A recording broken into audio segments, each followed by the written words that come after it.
We begin here at 5 with walkouts across the country to protest gun violence. In multiple states, including Oregon and Washington, students left class to demand action on gun safety laws. And that action comes in response to last month's school shooting in Nashville. 6 people died, including 3 children just 9 years old, and yet another tragic example of gun violence in the United States. Thanks for joining us this evening. I'm David Molko. And I'm Laurel Porter. Students in Portland also joined today's chorus of protests. Tim Gordon followed along as students gathered at Terry Shrunk Plaza downtown. What do we want? What do we want now? They came out at noon, not for a lunch break, but to march. Students from Lincoln High School carrying signs made their way downtown.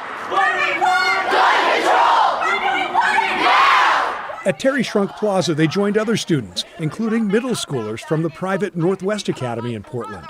Their mission, to be heard on gun violence, to call out the NRA, gun makers, and lawmakers. Why have you not taken action? Why do you only care that it should be your right to own a gun? Why do you not care that it should be our right to live? That from a 12-year-old. And another young voice had this to say. I believe that every place should be a safe place. And we should know no one deserves to die, especially at a young age, from a gun. Some psychopath that wants to just go around and kill children. Our blood, your hands! Fear is a unifying force. People over profit! There has been no change made. Not in my 17 years of life, and it is sickening. And these students, these kids, are unified and angry that gun violence is now the leading cause of death for people their age. 5 dead in Texas, 20 dead in Florida, however many children, and I fear that my family could be next. We don't deserve to die at the hands of just terrible people. And that is why we act. Instead of standing back, instead of assuming that someone else is going to do it for us, instead of assuming that there is nothing we can do, we must act, because otherwise, nothing gets done. After about a half hour of speeches here at Terry Shrunk Plaza, the students set off to march and spread their message against gun violence throughout downtown Portland. Marching the blocks around the Downtown Justice Center and Federal Courthouse, they kept up the message that gun violence in schools or anywhere else in the U.S. is out of control. Your hands! Our blood! Delivered with urgency as students continued on to Portland City Hall, And gun violence! where they stopped to rally once more. Stop the silence! In downtown Portland, Tim Gordon, KGW News. Meantime, Oregon's new voter-approved gun control law is still on hold and tied up in court. So state lawmakers are trying something new. It's Senate Bill 348, and they think it can stand up to legal challenges better than Measure 114 did. There are 3 main parts: raising the legal age to buy a gun, setting up a permit system, and banning high-capacity magazines. If this passes and anyone wants to challenge it, they'll have to go through the Marion County Circuit Court. The bill sponsors obviously believe that the gun rights supporters who brought the Harney County litigation had engaged in forum shopping, that they found a judge in a particular county that was going to be sympathetic to their lawsuit. I do think, though, that the selection of Marion County makes perfect sense precisely because it is the state capital. However, if the Senate bill passes, the Oregon Supreme Court will have the final say on any legal challenge to it, regardless of which county it comes from. New proposals around guns are also moving forward in Washington, where a bill banning the sale and transfer of assault-style firearms has passed the state house and cleared a Senate committee. Now, those who own a gun covered by the proposal would be permitted to keep it. If the legislation passes and the governor signs it into law, it would take effect immediately. Now, currently 9 states have some kind of similar restriction.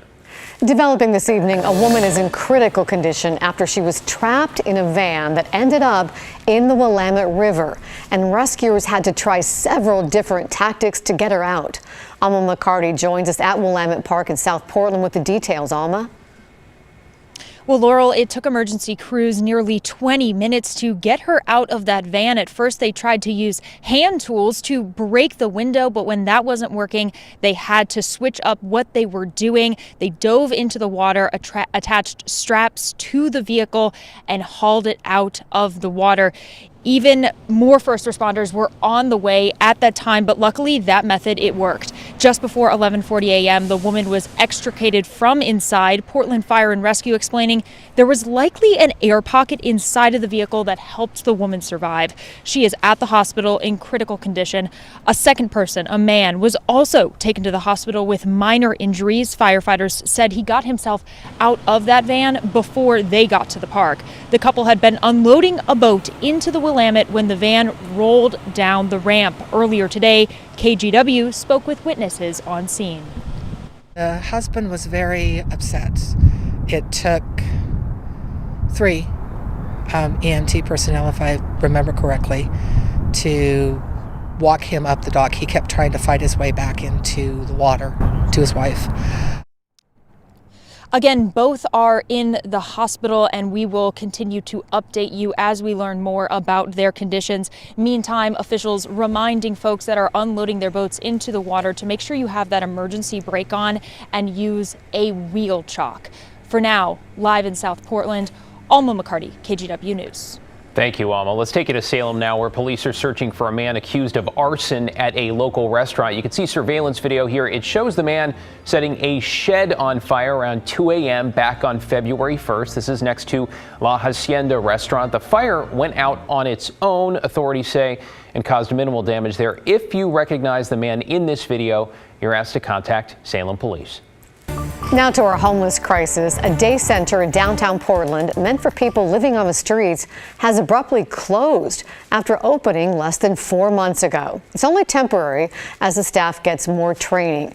Blair Best is in the newsroom. But Blair, this is hard for people who are homeless who've started to depend on this center. Very much so, Laurel. The staff there say they need more training for the number of mental health issues and overdoses that they were seeing.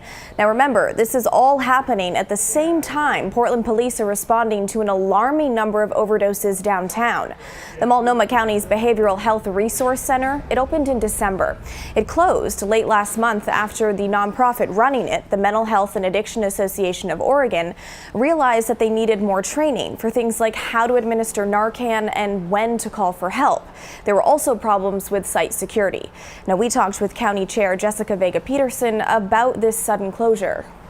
You know, this is a learning as we're going on. I don't think this will be the last time that we're going to need to do additional training. It hopefully will be the last time we have to shut the doors to do this, but we want to make sure that we're continually improving. Why didn't the providers receive that type of training before you guys opened? Yeah, I think that's a really good question. Again, when you're doing something new, you don't know exactly what to expect. Now, the day center is scheduled to reopen on April 17th, and they will also soon open shelter and transitional housing services on the top floors for about 50 people. David, Laurel. Yeah, it's a great question, Blair. I am so glad you asked that. Thank you. Meanwhile, the county and city are pledging to work together on the city's homeless crisis. And now there's a new person leading that effort. Dan Field, a longtime executive at Kaiser Permanente, is the new director for the Joint Office of Homeless Services. Now, the mayor and county chair introduced Field today.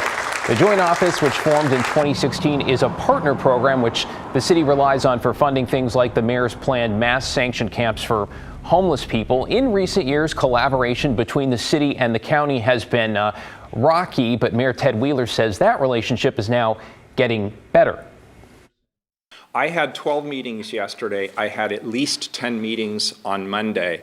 And what each and every one of those meetings had in common was that every single one of them was about homelessness, or homelessness and its intersection with behavioral health and substance use disorders.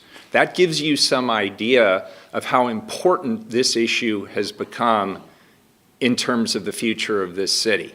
And so we take this hire very, very seriously.